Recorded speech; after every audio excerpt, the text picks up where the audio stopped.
আসসালামু আলাইকুম। অনেকেই জানতে চান পুরো বডিতে ছিটে, ছিটে কী ধরনের কাজ হলে ভালো হয়? তো আজকে এমনই একটি ডিজাইন আপনাদের সাথে শেয়ার করছি। ১ম এ ২ তাল সুতা নিয়ে এইভাবে এজি, ডেজি স্টিচ দিয়ে দিচ্ছি। একটু ভালো করে খেয়াল করলে বুঝতে পারবেন আমি কিভাবে সেলাইটা করছি। এটা খুব সহজ একটা সেলাই। এটা দিয়ে আপনারা যেকোনো ছিটা, ছিটা কাজ করতে পারবেন। শাড়ি, ওড়না, জামা সবকিছুতে এটা মানিয়ে যাবে। এবার লেজি ডেজি স্টিচ দিয়ে বর্ডার দেওয়া শেষ। এবার ভিতরে আমি এক একটা করে শার্টিং স্টিচ দিয়ে দিচ্ছি।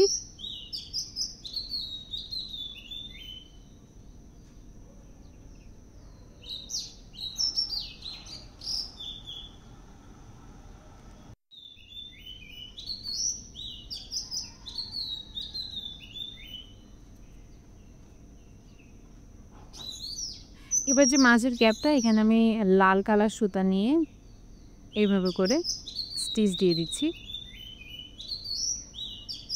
আপনারা যেকোনো কালার কম্বিনেশন এটা করতে পারবেন। এটা দেখতে খুব ভালো দেখায়।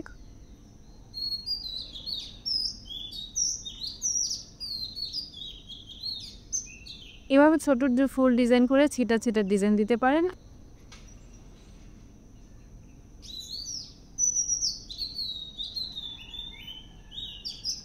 আর খুব সহজে পাশাপাশি সেলাই করে নিয়ে এটাকে বর্ডার হিসেবে ইউজ করা যাবে।